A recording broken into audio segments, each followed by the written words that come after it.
forget how much I like the X-Men Legends games. And I go back and play them, and I'm like, holy crap, I really like these X-Men Legends games. It's always a nice little surprise, which I like. You know, that's a good thing about forgetting everything. You have built-in surprises waiting for you. It's like a cheat code for life. Anyway, another game I've gone back to from time to time here at CGR Undertow is this one, Marvel Ultimate Alliance. Another game I always forget about, another pleasant surprise, another... Actually, I forgot the third thing.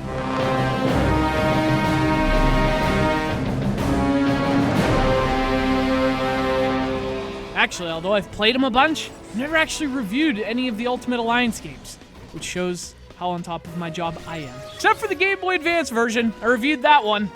Should have been called Ultimate a Lie, because that game's a lie. And I hate liars almost as much as I hate crappy GBA games.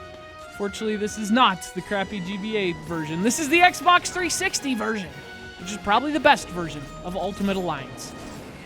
So you play as an alliance of Marvel characters, hence Marvel Ultimate Alliance.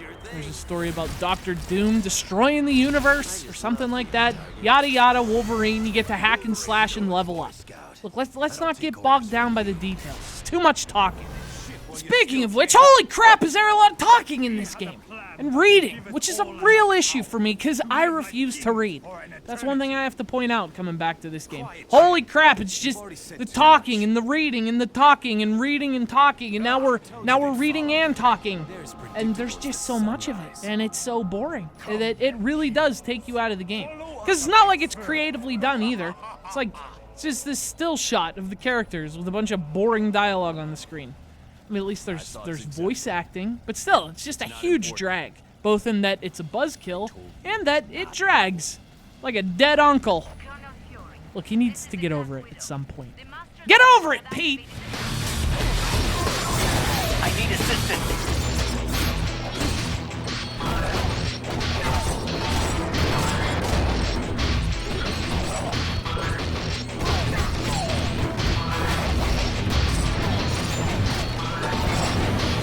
To be honest, it's not like the gameplay is all that creative either, but at least it's fun. It's repetitive as hell, monotonous, but at least it's fun. You pick a team of 4 characters, you take them through a bunch of tunnels where everything's always on fire, you hack, you slash, you mash, and you bash your way to your objective.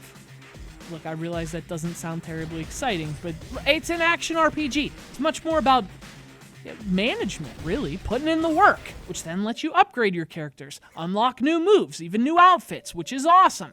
It's one of those games where, like, the things you're actually doing aren't all that interesting, like the actual gameplay, but I'll be damned if you don't keep playing it anyway. It's really addictive. Hey, everybody, look! I won! I won!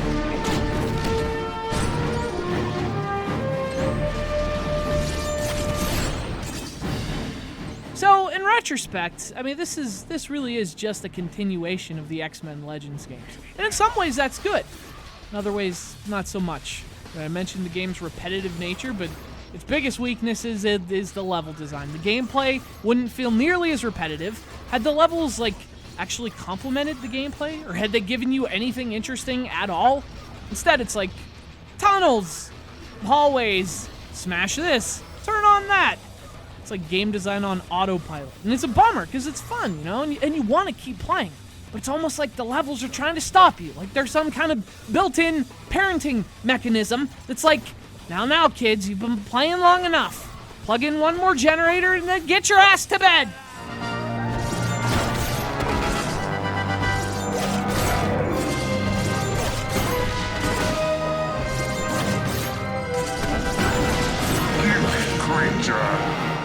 I don't know. It's still fun to come back to, though. That's the thing. You throw it in for a little while, get some upgrades, you unlock some moves, and you put it away for another year or so until you need a game to play. And then you grab it back out and you have to throw it in for a while, and you get some upgrades, and you unlock some moves.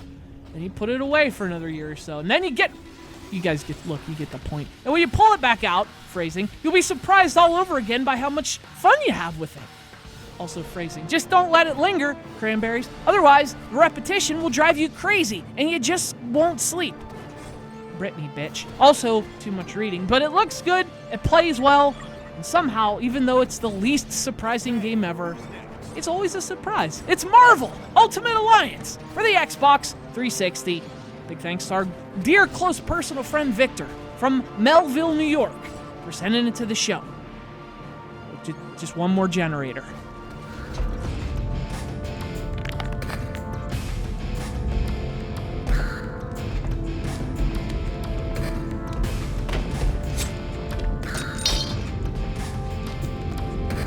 What are you girls looking at?